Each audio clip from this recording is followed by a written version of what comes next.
សាទររីកស្វាគមន៍មកកាន់កម្មវិធីរដូវរីកស្ថានីយ៍ទូរទស្សន៍ហងមាស HD TV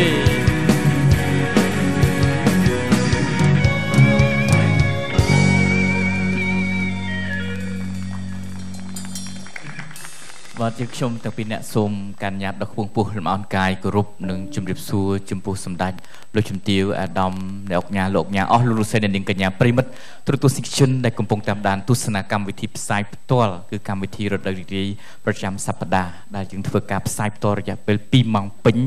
ដែលនឹងលាតត្រដាងអំពីជីវិតពិតរបស់មិត្តសិល្បករសិល្បករនេះរបស់យើងដែលទទួលបាននៅ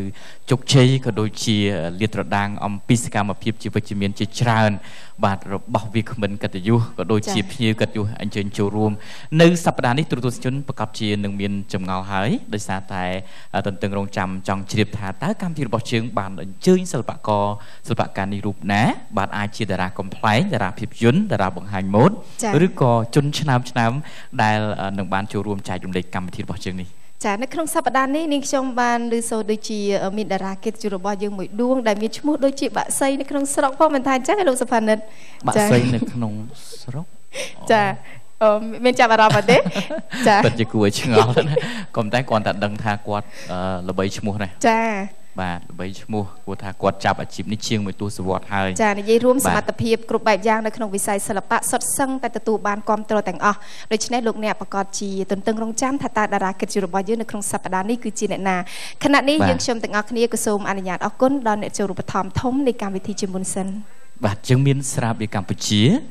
ដើម្បីចូលរួមអបអរសាទរនឹងជាចំណងដៃនៃអាពាហ៍ពិពាហ៍របស់អស់លោកអ្នករាល់ការជាវស្រាបៀរកម្ពុជាលោកអ្នកនឹងទទួលបានសុខសុភមង្គលទ្វេដងជាមួយស្រាបៀរកម្ពុជាដែលរង្វាន់ជាច្រើនស្ទឹកសន្ធាប់មានដូចជាម៉ូតូ Honda Scorpio ទូរស័ព្ទ iPhone បាទទូរទស្សន៍ LCD ទូទឹកកកស្រាបៀរកម្ពុជានិងរង្វាន់ធំគឺរថយន្ត Pickup Vigo សម្ដងសម្រាប់មិត្តចុងភៅគឺឈ្នះរង្វាន់ពីស្រាបៀរកម្ពុជាដែលគ្រាន់តែចុងភៅទាំងអស់ណែនាំអតិថិជនជាវកញ្ចប់អាពាហ៍ពិពាហ៍ស្រាបៀរកម្ពុជានោះចុងភៅទាំងអស់នឹងមានឱកាសឈ្នះនៅរង្វាន់ដូចជាម៉ូតូកង់3ទូរស័ព្ទ iPhone ទូទឹកកកនិងរង្វាន់ស្រាបៀរកម្ពុជាព័ត៌មានបន្ថែមសូមមេត្តាតាក់ទងទូរស័ព្ទលេខ085 48 48 48ស្រាបៀរកម្ពុជាស្រាបៀរជាតិមោទនភាពជាតិសូមអរគុណដល់ខុនដូវិមានកែវចរណៃដែលមានទីតាំងស្ថិតនៅតាមបណ្ដោយផ្លូវជាតិលេខ1ចម្ងាយ1គីឡូម៉ែត្រពីស្ពានព្រះមនីវង្សសូមអញ្ជើញទស្សនាផ្ទះគំរូពិតនិងការដ្ឋានដែលកំពុងសាងសង់លោកអ្នកអាចសាកសួរព័ត៌មានលម្អិតជាមួយភ្នាក់ងារលក់របស់យើងនៅការិយាល័យលក់ជារៀងរាល់ថ្ងៃឬតាមរយៈលេខទូរស័ព្ទ012 506 308ឬ012 506 326ខុនដូវិមានកែវចរណៃគឺជាសិទ្ធិលក់ផ្ដាច់មុខដោយក្រុមហ៊ុនគុណឡារៀបពីគ្រប់បាទសហការឧបត្ថម្ភនៅក្នុងកម្មវិធីរបស់យើងបាទចាសសូមអរគុណទៅដល់ទឹកដោះគោស្រស់វ៉ាហាហាគឺជាទឹកដោះគោស្រស់រសជាតិផ្លែឈើដែលមាន4រសជាតិគឺប៉ោមក្រហមប៉ោមខៀវដូងនិងម្នាស់មានគុណប្រយោជន៍ល្អសម្រាប់សុខភាពជំនួយខួរក្បាលជំនួយឆ្អឹងនិងស្បែកស្អាតសមស្របសម្រាប់គ្រប់វ័យនាំចូលដោយក្រុមហ៊ុនម៉ាណិតគ្រប់លេខទូរស័ព្ទ060 900 000គិតដល់សុខភាពកុំភ្លេចទឹកដោះគោស្រស់រសជាតិផ្លែឈើបាទនៅថ្ងៃនេះគឺថ្ងៃសុក្រចុងសប្តាហ៍ហើយក៏ជាការចាប់ផ្ដើមនៃកម្មវិធីផ្សាយផ្ទាល់សាទជូនដល់បងប្អូនពុកម៉ែមេមីងជាពិសេសលោកយាយលោកតាដែលតែងតែនិយមនិងគាំទ្រតាមដានទស្សនារាល់កម្មវិធីផ្សាយព្រោះថាឥឡូវនេះស្ថានីយ៍ទូរទស្សន៍ហងមាស HTV របស់យើងគឺថាយើងឃើញហើយគឺបានបង្ហាញនៅរូបរាងថ្មីនិងកម្មវិធីថ្មីច្រើនទៀតណាហើយកម្មវិធីនាទីភាពយន្តពេលយប់ឥឡូវគឺថាកន្លែងណាក៏ត្រូវតែបាក់ចាគ្រប់ត្រូលច្រើនមែនតើភាពយន្តភាគណាបាទគឺថានិយាយដល់រឿងភាពយន្តភាគហ្នឹងគឺថាគ្រប់គ្រួសារគឺគាត់សប្បាយចិត្តណានិយាយរួមមកលោកសុផានិតក៏តាមដានតែបាទហើយអរគុណហើយយើងនឹងបានជួបជាមួយនឹងភ្ញៀវកិត្តិយសរបស់យើងដែលនឹងបកស្រាយនៅចម្រៀងមួយបទបាទដែលបទនេះតេតិនទៅនឹងបាទការហោះហើរបាទដោយសារតែមិនដោយសារលោកមានស្លាប់ទេណាចានឹកឃើញអនុស្សាវរីយ៍មួយជួបលោកដំបងថាពិធីករយើងស្វាគមន៍គ្នាអញ្ចឹងណាជំរាបសួរទស្សនិកជនហើយស្រាប់តែបាត់ពិធីករម្នាក់ទៀតស្រាប់គាត់ហោះមកពីលើមេឃគាត់ហោះមកវិញបាទហោះហ្នឹងហោះខ្សែរ៉តទេណាបាទជាណាបាទសូមអញ្ជើញភ្ញៀវកិត្តិយសប្រិយមិត្តទស្សនិកជនតាមដានស្ដាប់នៅបទចម្រៀងដ៏ពិរោះរណ្ដំចិត្តមួយបទរបស់ភ្ញៀវកិត្តិយសរបស់យើងគឺលោកចាប់ឈៀនបាទអបអរសាទរបាទលោកចាប់ឈៀន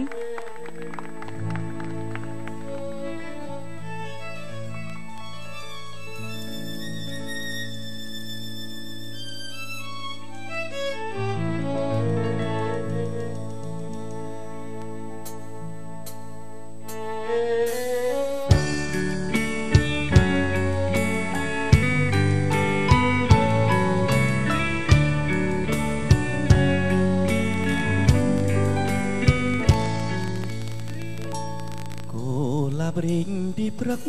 មិនរីជុំវិញខ្មាកាចោគោលាបលឿងក្រហមសឃើញថាមិនល្អមិនបានបើในក្វាក់មិនឃើញត្រីខ្ញុំគ្មានអ្វីតូចចន្ទ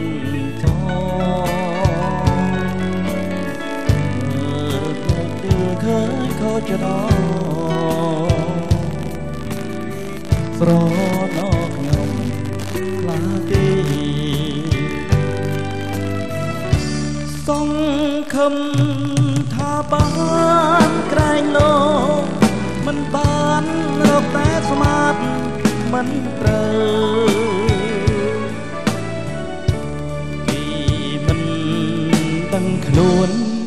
លងលក់អីឡើយខ្ញុំត្រូវខូចចិត្តម្នាក់ឯងមើលមិនច្បាស់មិនឃើញត្រីខ្ញុំគ្មានអ្វីតូចចិត្តតមើលភ្នែកភ្លឺឃើញខូចចិត្តអប្រណោខ្ញុំខ្លាទី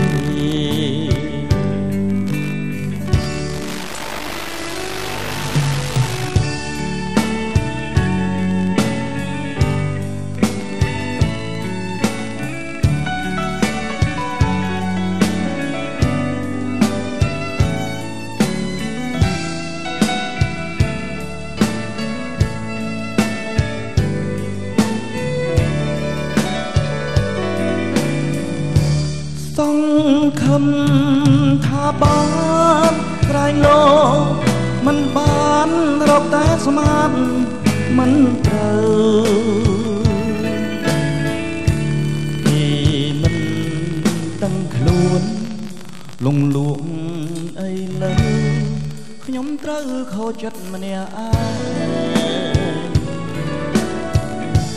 មើលមិនច្បាស់មិនឃើញត្រីนุ่มគ្មានអ្វីតូចចិត្ត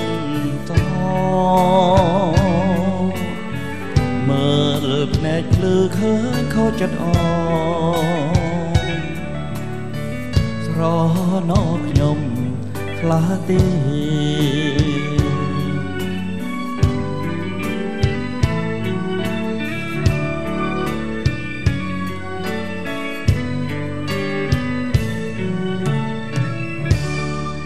អបអរសាទរស្វាគមន៍វត្តមានលោកអុកសវណ្ណរដ្ឋហើយចាប់ជាតិបាទចាជំរាបសួរសូមស្វាគមន៍ជំរាបសួរមៀបឆ្លើយបាទ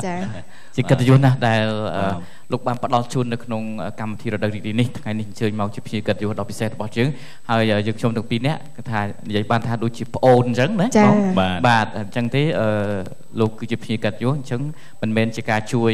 ចង្អុលផ្លូវបង្ហាញទេបាទគឺជាការចាប់ដៃគ្នាធ្វើយ៉ាងណាដើម្បីទស្សនិកជនរបស់យើងគាត់ផ្ទុះសំណើចណាបងណាគាត់ថាលោកចាប់ជៀនគឺមានសិល្បៈក្នុងការនិយាយកំប្លុកកំប្លែងនឹងខ្ពស់ណាស់ហើយជាងមួយទស្សវត្សកន្លងមកនេះឲ្យតែថាឮឈ្មោះថាលោកចាប់ជៀនគឺគេត្រៀមសើចមុនហើយបាទគាត់ថាចម្លែកបន្តិចត្រង់ថាឃើញមកថ្ងៃនេះចុះតាមចដើបាទអត់ឃើញមកដងហោះបាទហោះពីលើមកចង់ហោះតើបើថាយើង base of the base របស់បាតកម្មអ្នកស្មីហងវាធ្លាប់ហោះពីលើមកម្ដងបងអាចរំលឹកឈុតនឹងតិចបានឈុតនឹងបានបាទឈុតនឹងបានជាមួយកញ្ញានិមលណាមានអីបាទហោះពីរនាក់បាទអាចហោះបានប៉ុន្តែមុននឹងមកថាលោកផានិតឲ្យខ្ញុំហោះអញ្ចឹងរាប់ឲ្យខ្ញុំគ្រប់3មក1 2 3ខ្ញុំអាច3កញ្ញានិមល3និមលហោះទៅបានប៉ុន្តែមុននឹងខ្ញុំហោះសូមឲ្យឡានពេទ្យមកទៅគួរហើយនឹងទៅចឹងហ្មងស្មារតីបរោះជីសេះសចាបាទអរគុណសូមថ្លែងទៅកាន់ទូរទស្សនិកជនរបស់យើងបន្តិចបាទបាទលោកចាប់ជៀនសូមចេញខ្ញុំបាទថ្ងៃនេះគឺបានមានកិត្តិយសណាស់បានចូលរួមនៅក្នុងកម្មវិធីរដូវរីករាយបាទរដូវរីករាយគឺពិតជារីករាយគ្រប់រដូវមែនជាមួយនឹងសិល្បករសិល្បករនីហើយខ្ញុំបាទនេះគឺថាអធិស្ឋានផងដោយថា mình thọp chiêng ấy thế còn là thà che là chiêng tới bong ôn những đắng ấy thà nẹt chấm riêng là bay là bánh bảo vệ trên chợ cam chi chứ cứ lục prip sờ bát ấy chân tới và prip sờ bát mình nấu chạp sờ bát đặng keng ai chân tới và bạn xây đôi khi lục prip sờ bát còn pung nữa mà chơi nói và lấy lục chơi nơi sọc mai chứ ai chấm đua hết prip từ ruột tới chạp có tới khi đây tới và chẳng bàn tham miên chấm riêng để proof pi là cam là mấy hàng miên lục prip sờ bát cho môi cho sờ bát co sờ bát can chỉ chán lục chiêng pro này chẳng bọt chấm riêng để là bay pi là cam là hàng miên đôi chia đôi để nhom chạm bật plek bật lục prip sờ bát đôi chia cloy snai prip sờ bát ấy chân tới bọt nó cứ thật đọc không rong mà bong bong ôn bị chịu bọt dùng tràn mình thấy bọt tít của miến này bọt kẹo bênนั้นวันแต่แล้วก่อนท่าเปรียบสบัดกอดเชียงคลอยสไนเปรียบสบัดខ្ញុំខ្ញុំថតខ្លួនខ្ញុំថ្មីដែរคลอยចាប់ជៀនអញ្ចឹងទៅគឺថាច្រៀងចង់វល់ក្រយណាបាទហ្នឹងហើយអូលីសូលោកចេះបើកយន្តហោះហ៎បាទលីសូលោកចេះបើកយន្តហោះយន្តហោះបាទអាចបើកបានណាពួកមិញច្រៀងបត់បាទហ្នឹងហើយបត់ស្លាប់មកកាសចោបាទមិនបានច្រៀងបត់ហ្នឹងមួយស្រឡាញ់ពេកបាទជាងព្រោះណាបាទយល់សពកាលហ្នឹងខ្ញុំយល់សពថាខ្ញុំហ្នឹងជាអ្នកដូចថាអ្នកបើកយន្តហោះបាទដូចអានេះមហិច្ឆតាខ្លួនឯងបាទតតដឹងខ្លួនមែនកំពុងបើកទ្វារយន្តហោះហ្នឹងបើកទ្វារណាបាទគឺខ្ញុំបើកទ្វារយន្តហោះដើម្បីជួយភ្ញៀវចូលបាទអរគុណច្រើនយើងបានទៅជែកគ្នានៅវគ្គបន្តពីនេះដែលញ៉ាំងឲ្យកម្មវិធីរបស់យើងកាន់តែមានភាពសប្បាយរីករាយ